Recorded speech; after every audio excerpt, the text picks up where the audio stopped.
पवित्र आत्मा के नाम से हम तेरे निकट आते हैं, तेरी दया, तेरी करुणा, तेरे अनुग्रह के लिए धन्यवाद करते हैं।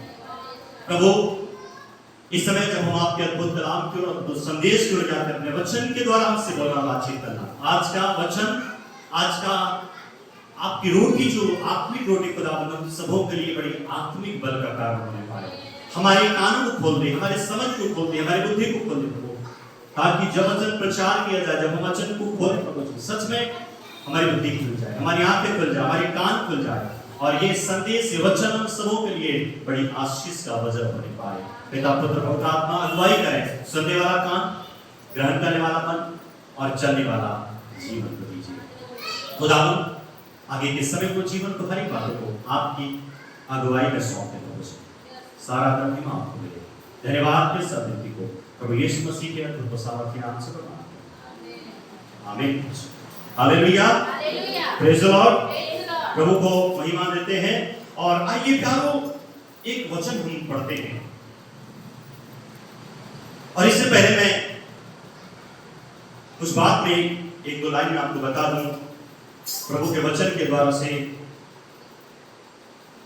कि मैं कल और कुछ दिन पहले मैं इस बात को कल्पना कर रहा था, इस बात को मैं सोच रहा था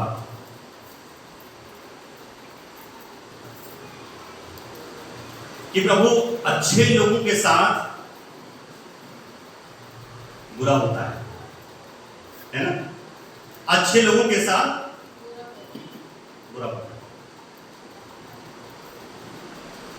सो हम याद रखें, हमारे मन में ये सोच आता है, प्रभु, जो लोग दिन रात दारू पीते हैं, एक बार उनके लीवर किडनी खराब नहीं होगा, लेकिन जो कभी उसको टच भी नहीं करेगा, जो उसको कभी छुएगा नहीं, कभी कभी उसके शरीर में बीमारी आ जाती है। हालेलुया। इस संसार में जो मेहनत, दिन रात मेहनत करता है, उसके पास शायद कार ना हो, उसके पास शायद बंगला ना हो, लेकिन ऐसे लोग हैं जो चोरी करते हैं, जो गलत तरीके से पैसा कमाते हैं, जो झूठ बोलते हैं, वो फलते फूलते आगे बढ़ते। वचन में भी ये लिखा हुआ है कि दुष्ट लोग जल्दी बढ़ जाते हैं। हालेलुया। आपके मन में शायद आता है या नहीं, पता नहीं, परंतु हमारे मन में, मेरे मन में ये बात आए, प्रभु ऐसा क्यों है कि जो अच्छा आदमी होता है वो बहुत कुछ करना चाहता है, बहुत कुछ पाना चाहता है, परंतु उसको नहीं मिलता है। लेकिन आप देखो, संसार में देखो, जो सच्चे प्रभु को नहीं मानते, जो गाली देते हैं, जो लड़ाई करते हैं, जो झगड़े करते हैं, जो बुराई करते हैं, वो संसार में क्या खुला घूम रहे, उनके लिए कोई नियम और कानून नहीं है। आज देखो कितने व्यभिचार हो रहे हैं, लोग अन्याय कर रहे हैं, लोग हत्या करते, जेल से छूट जाते हैं, लोग रेप करते हैं, लोग छूट जाते हैं, और उनको इस चीज का पछतावा नहीं होता है, इस चीज का उनको दुख नहीं होता है।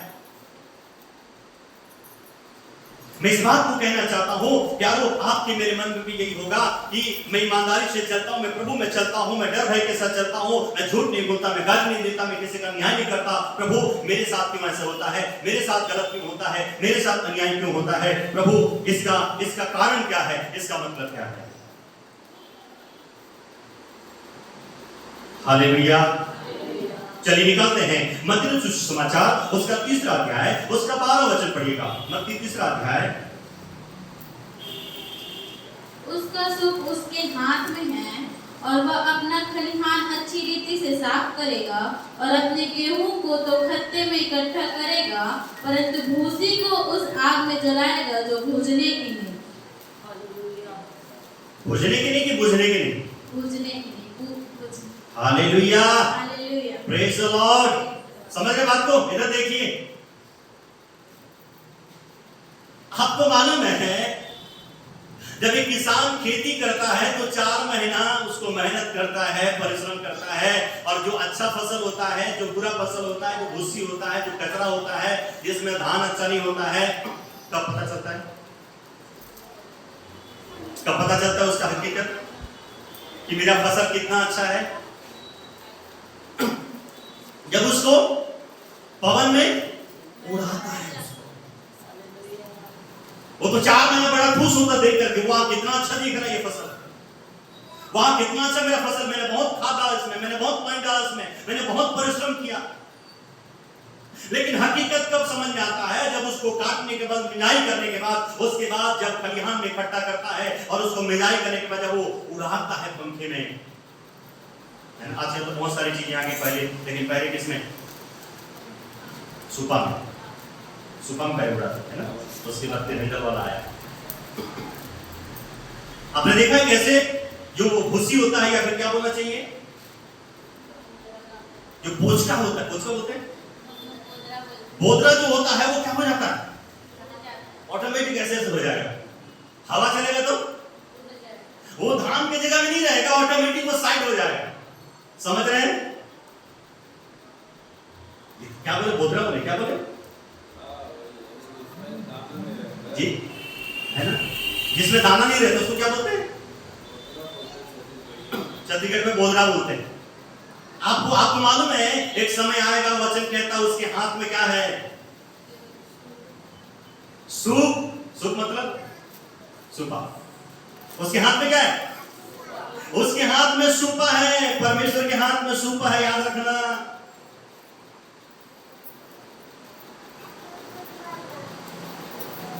आप हत्या करेंगे, आप घूस देकर, पैसा देकर बच सकते हैं, लेकिन उसके बाद एक और इनाम और एक न्याय होगा जो प्रभु न्याय करेगा।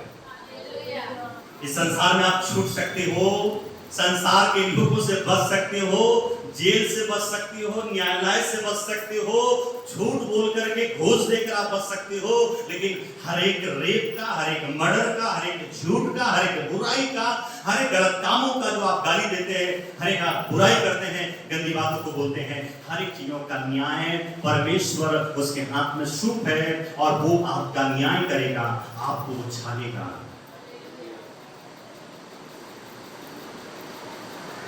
इस संसार में आप बच सकते हैं, लेकिन परमेश्वर से आप नहीं बच सकते। लोग आनंदित होंगे, वाह मेरा बहुत पहुंच है,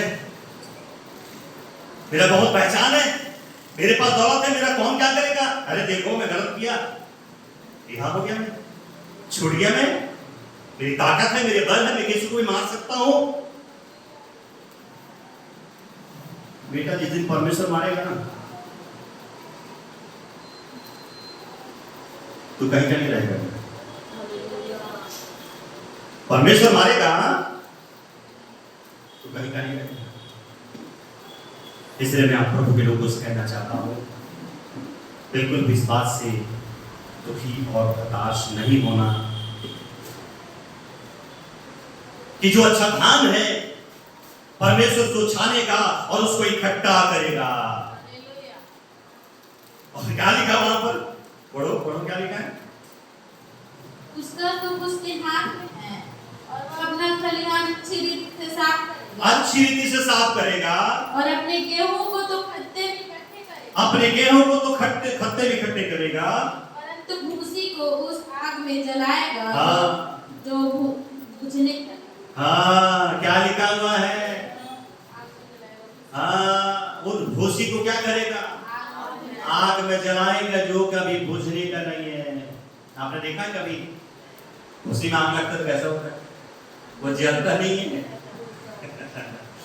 वो पूरा आग लगता नहीं है, वो अंदर ही अंदर, अंदर ही अंदर, अंदर ही अंदर पूरा क्या कर देता है, आपको पता भी नहीं चलेगा, अंदर पूरा कोयला बन गया है, वो राख बन गया है।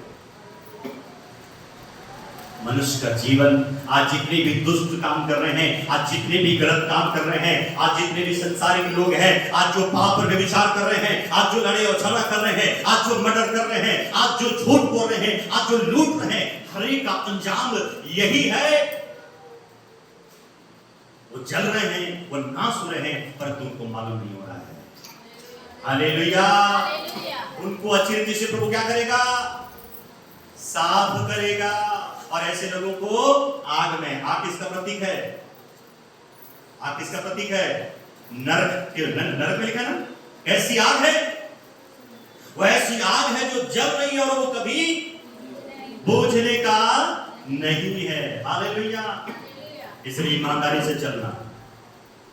संसार में कितने भी कष्ट आ जाए, संसार में आपको कितना भी संघर्ष करे, लेकिन अगर आप उद्धार चाहते हैं, स्वर्ग जाना चाहते हैं, प्रभु से इनाम चाहते हैं, तो दुख और कष्ट को सहना। अपने आसपास मित्र, पड़ोसी, मोहल्ले जो भी लोग हैं, तरक्की करते हैं, पाप करते हैं, बुराई करते हैं, उनके लिए दुआ करना है, उनसे चिढ़ना नहीं है, कुड़ना नहीं है। उनका दंड, उनका न्याय परमेश्वर करेगा।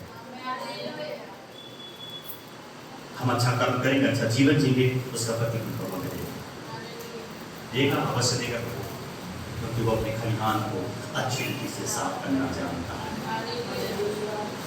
मत्ती सुसमाचार उसका 12 अध्याय उसका 30 वचन पढ़िएगा। मत्ती 12 अध्याय उसका 30 वचन। जो मेरे साथ नहीं वह मेरे विरोध में है, और जो मेरे साथ नहीं बटोरता वह बिखेरता है। जो मेरे साथ नहीं वह मेरे विरोध में है। जो मेरे साथ में नहीं वो कौन है? मेरे विरोध में है। और जो मेरे साथ नहीं बटोरता वह बिखेरता है। जो मेरे साथ नहीं बटोरता वो क्या करता है? बिखेरता है। आज मैं यही कहना चाहता हूं,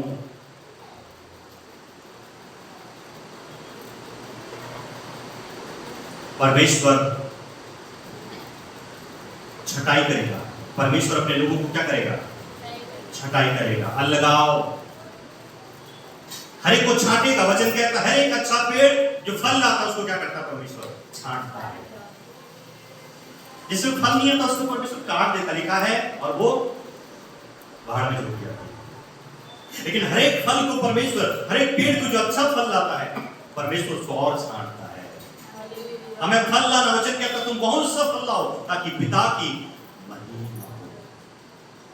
आप जो भी नौकरी करते हैं, आप जो भी पैसा कमाते हैं, आपका जैसा भी परिवार है, आपका जैसा भी घर है, प्यारो उसमें खुश रहना, आनंदित रहना, मेहनत करना और ईमानदारी के साथ चलना। इस संसार में दुख उठाएंगे तो कोई बात नहीं, हम स्वर्ग में महिमा पाएंगे। दुखी नहीं होना किसी बात के लिए कि सामने वाले के पास बहुत बड़ा कार है। दुखी नहीं होना कि जो गलत काम करते हैं उनके पास बहुत सारी चीजें हैं, सुख सुविधाएं हैं। परमेश्वर हमें ऐसा सुख देने वाला है, इस संसार का दुख हम भूल जाएंगे प्यारो। हालेलुया। इस संसार का क्रेज भूल जाएंगे, इस संसार का गाड़ी मोटर भूल जाएंगे, इस संसार की चीजों को हम भूल जाएंगे। Hallelujah, praise the Lord. प्रभु की स्तुति होने पाए। सो पहली बात मैं आपसे कहना चाहता हूँ, मत्ती रचित सुसमाचार जैसा हमने पढ़ा है, 3 अध्याय उसके 11 और 12 वचन पढ़िए फिर से। मत्ती 3 अध्याय 11 और 12 वचन। मैं तो पानी से तुम्हें मन फिराव का बपतिस्मा देता हूँ, परंतु जो मेरे बाद आने वाला है वह मुझसे शक्तिशाली है, और मैं उसकी जूती उठाने के योग्य नहीं। वह तुम्हें पवित्र आत्मा और आग से बपतिस्मा देगा। उसका सूप उसके हाथ में है, और वह अपना खलिहान अच्छी रीति से साफ करेगा, और अपने गेहूं को तो यहाँ पर क्या लिखा है? अपने गेहूं को तो खट्टे में इकट्ठे करेगा, परंतु भूसी को साफ। भूसी को, यहाँ पर देखो, गेहूं, अपने गेहूं को और भूसी को क्या उत्पन्न दिया वचन में? गेहूं और भूसी। पहली बात याद रखिए, गेहूं और भूसी को परमेश्वर क्या करेगा? अलग करेगा। मतलब परमेश्वर की राज्य में भूसी का कोई काम नहीं है। परमेश्वर के राज्य में भूसी का कोई काम नहीं है। भूसी को परमेश्वर जला देगा। आप क्या बनना चाहते हैं? गेहूं या फिर भूसी? क्या बनना चाहते हैं? गेहूं बनना चाहते हैं? हाँ, हमें गेहूं बनना है। वचन में लिखा है, गेहूं का दाना जब तक नहीं मरता है वो फलवंत नहीं होता है। हमें अगर फलवंत होना है तो क्या करना है? मरना है, सड़ना है, गलना है। हालेलुया। अपने आप को मारना है, कूटना है। क्रोध आता है, नफरत आता है, ईर्ष्या आता है, लालच आता है, बुराई होता है, लेकिन अपने आप को मारना है, कूटना है, कंट्रोल में लाना है। अपने आप में हमें आना है प्यारो, ताकि हम एक अच्छा गेहूं बनने पाए, एक फलवंत गेहूं बनने पाए। मलाकी की किताब उसका 4 अध्याय उसका पहला वचन, मलाकी 4 उसका 1 पढ़िएगा। क्या कहता प्रभु का वचन? मलाकी अध्याय 4 उसका 1 वचन जल्दी पढ़ेंगे। मलाकी 4 का 1।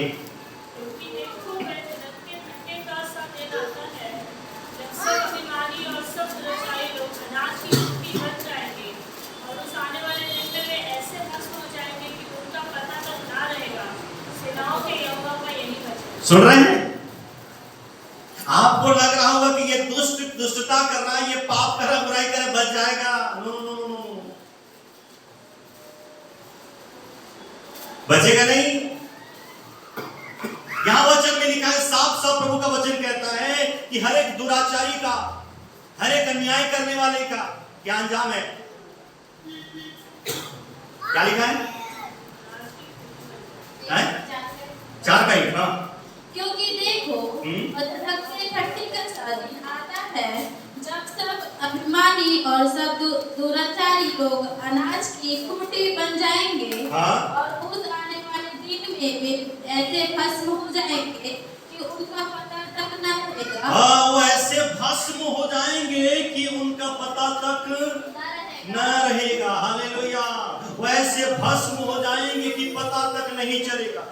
वचन कहता है वो किसके समान? गेहूं के खूंटी के समान जो बच जाता है ना। हालेलुया। आप न्यायी नहीं है। आपको ज्यादा संसार के लोगों के पाप और बुराई का हिसाब करने की जरूरत नहीं कि अरे वो दुष्टता कैसे जिंदा रह गया है, वो पाप करता कैसे अच्छा फलवंत हो गया है, उसका न्याय परमेश्वर करेगा। हमको अपना देखना है, क्या मैं ईमानदार हूं, क्या वफादारी से मैं चलता हूं। आपको मालूम है परमेश्वर ने उनके लिए परमानेंट जगह रखा है और हमारे लिए भी परमानेंट स्थान रखा है। दूसरा पत्रस 3 का 7 पढ़िए। दूसरा पत्रस 3 का 7। दूसरा पत्रस। वर्तमान काल के आकाश और पृथ्वी उसी वचन के द्वारा इसलिए रखे गए हैं कि जलाए जाए, और वे भक्तिहीन मनुष्य के न्याय और नष्ट होने के दिन तक ऐसे ही रखे रहेंगे। हाँ, आपको क्या लग रहा है कि दुष्टता, पाप और बुराई जो संसार में चल रहा है? नहीं नहीं नहीं नहीं। परमेश्वर हर एक के लिए, नष्ट होने के लिए, उनके दंड के लिए परमेश्वर ने समय रखा है। चिंता मत करिए, चिंता मत करिए। आप न्यायी नहीं है, आप बोलने वाले नहीं है कि ये कैसा व्यक्ति है, इसके साथ परमेश्वर क्यों ये सदोम मोरा जैसे परमेश्वर नष्ट कर दिया, जला दिया, भस्म को नहीं कर देता। परमेश्वर आज हर किसी को मौका दे रहा है, मौका दे रहा है कि मनुष्य क्या हो जाए, बदल जाए, सुधर जाए। मत्ती 25:41, मत्ती 25:41 पढ़िए, जल्दी पढ़ेंगे। मत्ती 25:41। Hallelujah, praise the Lord. मत्ती 25:41। जागते रहो और प्रार्थना करते रहो कि तुम परीक्षा में न पड़ो। आत्मा तो तैयार है परंतु शरीर दुर्बल है। हालेलुया। हालेलुया। मत्ती 25:41 है। जब वे भाई और बहनों से कहेगा, हे शापित लोगों, मेरे सामने से उस अनंत आग में चले जाओ जो शैतान और उसके दूतों के लिए तैयार है। हे श्रापित लोगों, क्या करो? मेरे सामने से उस अनंत आग में चले जाओ जो शैतान और उसके दूतों के लिए तैयार की गई है। हाँ, आपको क्या लगता है वो जगह जो नरक है, जो आग है, किसके लिए तैयार किया गया है? शैतान और उसके दूतों के लिए। उसके दूतों के लिए। उसका दूत कौन है? जो गलत काम करता है वही उसका दूत है ना, वही उसका चेहरा है कि? तो हर एक ऐसे लोगों के लिए प्रभु ने क्या किया है? जगह को तैयार रखा है। टेंशन मत लीजिए, आप लोग अपना जगह, उनके लिए जगह मत बनाइए। उनका न्याय परमेश्वर करेगा, हर एक ऐसे लोगों का न्याय परमेश्वर करेगा। मत्ती 25:31 से 33। मत्ती 25:31 से 33। जब मनुष्य का पुत्र अपनी महिमा में आएगा और सब स्वर्गदूत उसके साथ आएंगे, तो वह अपनी महिमा के सिंहासन पर विराजमान होगा और सब जातियां उसके सामने इकट्ठा की जाएगी। और जैसे चरवाहा भेड़ों की बकरियों से अलग कर देता है, भेड़ों को बकरियों से अलग कर देता है, वैसे ही वह उन्हें एक दूसरे से अलग करेगा। वह भेड़ों को अपनी दाहिनी ओर और बकरियों को बाईं ओर खड़ा करेगा। हालेलुया। हालेलुया। मैंने बताया कि अलगाव के विषय में, छांटने के विषय में, कि परमेश्वर छटनी करेगा। परमेश्वर छांटने वाला वो समय प्रभु ने निर्धारित कर दिया है। कलीसिया में भी, चर्च से भी परमेश्वर लोगों को छांटेगा। वचन कहता है 2 महिलाएं चक्की पीसते रहे, उसमें से एक उठा लिया जाएगा। अभी तो 2 सहेली आप लोग उड़ सकते हैं, बड़ा मजा आता है, लेकिन उस दिन आपकी सहेली चले जाएंगे और आप रोते रहेंगे। फिर उसके बाद वो सहेली कहां चलेगा? पति पत्नी साथ में रहते हैं, आपका पति हल जोतता रहेगा, काम करता रहेगा, बाहर पहनेगा, वो उठा लिया जाएगा। कई लोग बोलेंगे तो अच्छा हो इसका चल है ना, बहुत परेशान किया था लोग। वचन कहता है, मैंने बताया गेहूं और भूसी को परमेश्वर अलग करेगा, और यहां पर क्या उपमा दिए गए हैं? भेड़ और बकरी को परमेश्वर क्या करेगा? विश्वासियों को, लोगों को, संसार के लोगों को परमेश्वर गेहूं और भूसा कहता है, उसको परमेश्वर सूप के द्वारा उनको अलग करेगा, छांटेगा। भेड़ और बकरी के विषय में लिखा, उनका चरित्र कैसा है? भेड़ और बकरी। यीशु ने कहा मेरी भेड़ है, बकरी बोला क्या? यीशु मसीह ने विश्वासियों को भेड़ कहा है ना? इसलिए दाऊद कहता है यहोवा मेरा चरवाहा है, मुझे कुछ नहीं, वो मुझे भेड़ के समान हरी चरा में चराता है। हालेलुया। विश्वासियों को भेड़ कहा गया। भेड़ का चरित्र क्या है? स्वभाव है हमेशा नीचे से रखकर क्या करता है? नम्र और दीन होता है। इसलिए यीशु मसीह कैसा हुआ? वो भेड़ों के समान अपने आप को वध कर दिया, चुपचाप रहा, वो भेड़ के समान हो गया। भेड़ नम्र और दीन होता है। हालेलुया। उसका स्वभाव नम्र दीन होता है। भेड़ का चरवाहा कहां चलता है? पीछे के आगे? आगे चलता है। भेड़ का चरवाहा आगे चलता है और भेड़ उसके पीछे चलते हैं। इसलिए उसने कहा मेरी भेड़ मेरा सब सुनती रहे, पीछे पीछे बोलती है। पर तो बकरी के साथ ऐसा, बकरी को ना सोना लेकर खरीदना पड़ता है पीछे से। इसलिए आप लोग भेड़ बनिए, बकरी मत बनिए, क्योंकि यहां साफ साफ लिखा है भेड़ और बकरी को अलग करेगा। और क्या करेगा? पढ़ो 31। जब मनुष्य का पुत्र अपनी महिमा में आएगा हाँ? और सब स्वर्गदूत उसके साथ आएंगे, तो वह अपनी महिमा के सिंहासन पर विराजमान होगा और सब जातियां उसके सामने इकट्ठा की जाएगी। और जैसे चरवाहा भेड़ों को बकरियों से अलग कर देता है, हाँ? वैसे ही वह उन्हें एक दूसरे से अलग करेगा। वह भेड़ को अपनी दाहिनी ओर और बकरियों को बाईं ओर खड़ा करेगा। हाँ, भेड़ को दाहिनी ओर मतलब आदर, प्रेम और अपनापन, लेकिन बकरी को जाना तक तुझे कौन पूछ रहा है? बेकार। हालेलुया। भेड़ को दाहिनी ओर परंतु बकरी को बाईं ओर रखेगा, मतलब नरक में, उनको अनंत आग में, उस दंड में परमेश्वर भेज देगा। इसलिए चिंता मत करिए, परमेश्वर आज सबको मिलाकर रखना है। वो धर्मी के ऊपर सूर्योदय करता है, अधर्मी के ऊपर सूर्योदय करता है, हरे को प्रभु आशीष देता है। इसलिए आज अंतर समझ नहीं आ रहा है, परंतु समझ में आएगा। इस 4 महीना खेत को, फसल को उगाना पड़ता है ना, सहना पड़ता है ना। जो अगर निष्क्रिय भी है, जो जिसमें बीमारी भी लगे हैं, उसको ना दवाई छींक के उसको जिलाना पड़ता है। परमेश्वर आज ऐसे लोगों को जो बीमारी वाले हैं, जिनमें कमी है, घटी है, उसमें दवाई मार मार के परमेश्वर वचन को दे देकर क्या कर रहा है? जिला रहा है। अगर फिर भी नहीं आएगा, जब सूप में क्या करेगा? साइड करेगा और लेके कंडा बना के, गोबर में कंडा बना के आग में डाल देगा। वही काम करेगा, वो जल के नाश हो जाएगा। तो ऐसे लोग हमें नहीं बनना है। मत्ती 13 अध्याय 24 से आगे पढ़िए, जल्दी हम खत्म करेंगे। मत्ती 13:24 से आगे। यीशु ने उन्हें एक और दृष्टांत दिया, स्वर्ग का राज्य उस मनुष्य के समान है जिसने अपने खेत में अच्छा बीज बोया, पर जब लोग सो रहे थे तो उसका शत्रु आकर गेहूं के बीज जंगली बीज बोकर चला गया। जब अंकुर निकले और बालें लगी तो जंगली दाने के पौधे भी दिखाई दिए। इस पर गृहस्थ के दासों ने आकर उससे कहा, हे स्वामी, क्या तूने अपने खेत में अच्छी बीज ना बोया था? फिर जंगली दाने के पौधे उसमें कहां से आए? उसने उनसे कहा, यह किसी शत्रु का काम है। दासों ने उससे कहा, क्या तेरी इच्छा है कि हम जाकर उनको बटोर लें? उसने कहा, नहीं, ऐसा न हो कि जंगली दाने के पौधे बटोरते हुए तुम उसके साथ गेहूं भी उखाड़ लो। कटनी तक दोनों को एक साथ बढ़ने दो, और कटनी के समय मैं काटने वालों से कहूंगा कि पहले जंगली दाने के पौधे बटोर कर जलाने के लिए उन्हें उनके गट्ठे बांध लो, और गेहूं को मेरे खत्ते में इकट्ठा करो। हालेलुया। हालेलुया। यहाँ देखिए प्रभु का वचन कहता है, मैंने बताया गेहूं और भूसे के विषय में लिखा है, भेड़ और बकरी के विषय में लिखा है। यहाँ पर क्या लिखा है?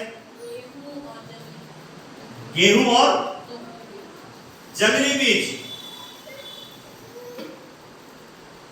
जंगली बीज को बोना नहीं पड़ता है ना? अच्छी बीज को हम बोलते मेहनत करते हैं, जंगली बीज को बोना नहीं पड़ता, वो अपने आप क्या हो जाता है? अच्छाई ना करना पड़ता, अच्छाई के लिए जीना पड़ता, मेहनत करना पड़ता है। लेकिन गाली देने के लिए उसको सिखाना नहीं पड़ता। सोचे कभी गाली के लिए कोई सिखाना नहीं पड़ता, गाली ऑटोमेटिक पता नहीं कहां से आएगा। लेकिन अच्छी बात है, सच बोलने के लिए बोलोगे उसको सिखाना पड़ता, बेटा सच बोलना है, सच बोलना है। लेकिन गाली अपने आप आ जाता है कहां से? क्योंकि ऑटोमेटिक पैदा हो जाता है, जंगली बीज ऑटोमेटिक पैदा हो जाता है। आप भी सोचते हो, मेरे यार मैं इतना फसल को जोता हूं, बोया हूं, ये किया, वो किया, मेहनत किया, कचरा को निकाला, फिर ये कहां से आ गए? जंगली बीज अपने आप उत्पन्न हो जाते हैं और वो फसल को बर्बाद करते हैं। लेकिन वचन में क्या लिखा है साफ साफ? सबसे पहले जंगली बीज को, जंगली दाने को, जंगली उन घास को प्रभु क्या करेगा? अलग करेगा और उसको आग में डाल देगा, जला देगा। इसलिए जंगली घास नहीं बनना है। जंगली घास क्या होता पता है? दूसरे को क्या करता है? अच्छी बीज को क्या कर देता है? दबा देता है। वो दबा देता है, खुद तो किसी काम का नहीं है, परंतु दूसरे को बढ़ने नहीं देता। ऐसे लोग जो रुकावट का कारण है, ऐसे लोग जो दूसरे को बढ़ने से रोकते हैं, ऐसे लोग जो दूसरे की ताकत को खींच लेते हैं, ऐसे लोग जो दूसरे का फायदा उठा लेते हैं। नहीं, जंगली बीज हमें नहीं बनना है। जल्दी से आगे बढ़ते हैं। पहला कुरिन्थियों 1 अध्याय 22 वचन, दूसरा कुरिन्थियों पहला अध्याय उसका 22 वचन, दूसरा कुरिन्थियों पहला अध्याय 22 वचन।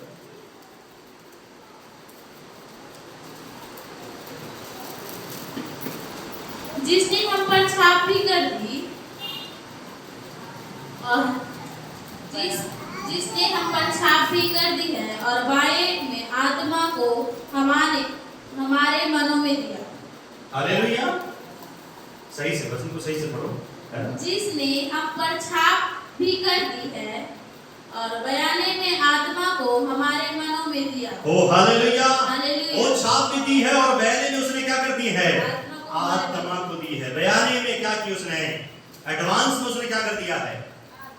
आत्मा को दे दिया है। पवित्र आत्मा को एडवांस में उसने हमको दे दिया है प्यारो। इसलिए मैं आपसे कहना चाहता हूँ, पवित्र आत्मा का मुहर, पवित्र आत्मा का छाप, पवित्र आत्मा का सील हमारे अंदर दे दिया है। मैं आपसे कहना चाहता हूँ, परमेश्वर ऐसे विश्वासियों को, ऐसे मसीह को जिसके जीवन में पवित्र आत्मा का छाप नहीं है, पवित्र आत्मा का मुहर नहीं है, उसको क्या प्रभु क्या करेगा? अलग। जिसके अंदर पवित्र आत्मा का छाप नहीं है, पवित्र आत्मा का मुहर नहीं है, उसको प्रभु अलग कर देगा, उसको साइड कर देगा, उसको प्रभु दंड देगा। इसलिए हमें अपने आप को जांचना है। उसका 5वां अध्याय 5 वचन पढ़िएगा। दूसरा कुरिन्थियों 5 अध्याय 5 वचन। जिसने हमें इसी बात के लिए तैयार किया है वह परमेश्वर है जिसने हमें बयाने में आत्मा भी दिया। हालेलुया, उसने तैयार किया, उसने बयाने में क्या किया है? आत्मा को दिया है। उस आत्मा को हम कैसे यूज कर रहे हैं? क्या हम आत्मा के अनुसार चल रहे हैं? क्या हम आत्मा को आदर देते हैं? क्या आत्मा हमारे साथ चलता है? क्या पवित्र आत्मा हमारे जीवन में काम करता है? क्या हम याद रखेगा, जिसके अंदर पवित्र आत्मा का काम नहीं है, जिसके अंदर पवित्र आत्मा की अगुवाई नहीं है, जिसके अंदर पवित्र आत्मा की सामर्थ नहीं है, पवित्र आत्मा की मुहर नहीं है, वो हालेलुया जिसने मुहर को बनाकर नहीं रखा है, जो उसके अगुवाई में नहीं चलता है, उसको प्रभु साइड कर देगा। मुहर हमारे अंदर होना चाहिए, हमारे जीवन में वो मुहर होना चाहिए। इफिसियों उसका पहला अध्याय 13 और 14 वचन। इफिसियों पहला अध्याय 13 और 14 वचन पढ़िएगा।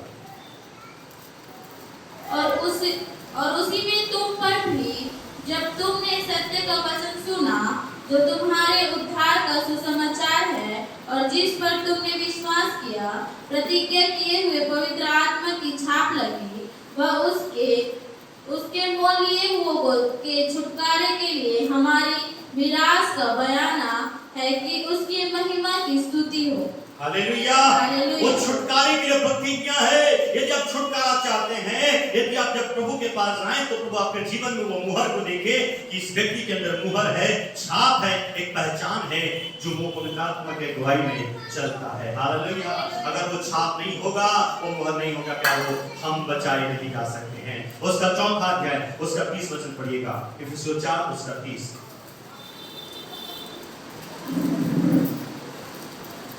परमेश्वर की पवित्र आत्मा को शोकित मत करो, जिससे तुम पर छुटकारे के दिन के लिए छाप दी गई है। आज के लिए नहीं, छुटकारे के दिन के लिए छाप दी गई है। वो छाप अभी भी और हमेशा बना रहना चाहिए, जब तक हम उस प्रभु के पास न जाएं। वो छाप को देख के तुम क्या करेगा? पहचानेगा कि ये एक अच्छा मसीही है, एक अच्छा विश्वासी है। हालेलुया, जल्दी से आगे बढ़ते प्यारो। भजन संहिता 143 और 10 वचन। भजन संहिता 143 उसका 10 वचन पढ़िएगा। गेहूं और भूसी को अलग करेगा परमेश्वर, भेड़ और बकरी को। मुझको यह सिखा कि मैं तेरी इच्छा कैसे पूरी करूं, क्योंकि मेरा परमेश्वर तू ही है। तेरा भला आत्मा मुझको धर्म के मार्ग में ले चले। हालेलुया, हमें पवित्र आत्मा की अगुवाई में चलना है, पवित्र परमेश्वर की आत्मा की अगुवाई में चलना है। क्या हमारे जीवन में पवित्र आत्मा की अगुवाई में हम चलते हैं? अगर हम अपनी मनमानी करते हैं, तो क्या हमारा अंजाम जो है वो बहुत बुरा होने वाला है। वचन कहता है पवित्र आत्मा को प्रभु ने कैसे दिया? सहायक बनाकर दिया है। वो हमारी मदद करता है, वो हमारे संग और साथ चलता है। यूहन्ना 14 अध्याय 16 और 17 वचन। यूहन्ना 14 16 और 17 वचन पढ़िए।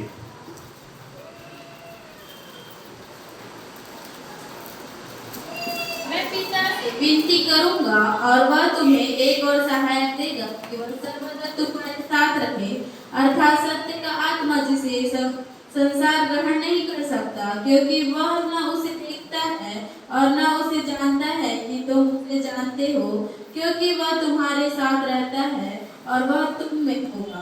हालेलुया, वो पवित्र आत्मा हमारे अंदर है। मैंने बताया कि वो मुहर हमारे जीवन में होना चाहिए, पवित्र आत्मा की अगुवाई हमारे जीवन में होना चाहिए। उसकी अगुवाई में हमें क्या करना है? चलना है। पवित्र आत्मा को खाली साथ में रखने के लिए नहीं है ना? अगर आपका मित्र है, आपका सहयोगी है, आप उसके साथ साथ चलते हैं, उसको पूछेंगे नहीं भाई तो क्या खाएगा, भाई तो क्या चाहता है, किधर चले हम लोग। अगर आप अपनी मर्जी से लेके जाएंगे तो क्या बोलेगा? तू ही अगले चल यार, मैं चलूंगा तेरे साथ। उससे भी पूछना पड़ेगा, उसकी भी राय लेनी पड़ेगी, उसकी भी मदद लेनी पड़ेगी, उसकी भी इच्छा को जानना पड़ेगा। भाई क्या खाएं, कहाँ जाएं, है ना? तो बताएगा हमको कि नहीं अच्छा, है ना? अगर वो पवित्र आत्मा अच्छा है, हम तो बुरे हैं, वो हमको सही मार्ग दिखाएगा। हम कई बार गलत मार्ग में चल रहे हैं, लेकिन वो हमारी उसकी अगुवाई में चले प्यारो, उसकी साथ चले। वो जो चाहता है उसके अनुसार हम जीवन को जीने पाए। अंतिम बात मैं यही कहना चाहता हूँ, गलतियों 5 अध्याय सबको मालूम है, 22 और 23 वचन में लिखा हुआ है आत्मा के फल के विषय में। आत्मा के फल के विषय में, पवित्र आत्मा के फल के विषय में लिखा है। कौन कौन सा है? क्या लिखा है? 5 का 22-23। पर आत्मा का फल प्रेम, आनंद, शांति, धीरज, कृपा, भलाई, विश्वास, नम्रता और संयम है। ऐसे ऐसे कामों के विरोध में कोई भी व्यवस्था नहीं। हाँ, ऐसे ऐसे कामों के विषय में कोई भी व्यवस्था नहीं है। आत्मा का फल हमारे जीवन में क्या? आत्मा का फल है। याद रखना, ये जो आत्मा का फल दिया है हमारे जीवन में कितने फल हैं? 9 फल हैं। और ये 9 फल हमारे जीवन में होना चाहिए। अगर आपके जीवन में ये 9 फल नहीं है, फिर आपका टिकट कहां लगेगा पता है? आपके अंदर प्रेम होना चाहिए। कौन सा है? बोलो। प्रेम, प्रेम, सब लोग बोले प्रेम, आनंद, आनंद, शांति, शांति, धीरज, धीरज, कृपा, कृपा, भलाई, भलाई, विश्वास, विश्वास, नम्रता नम्रता और संयम है। और संयम।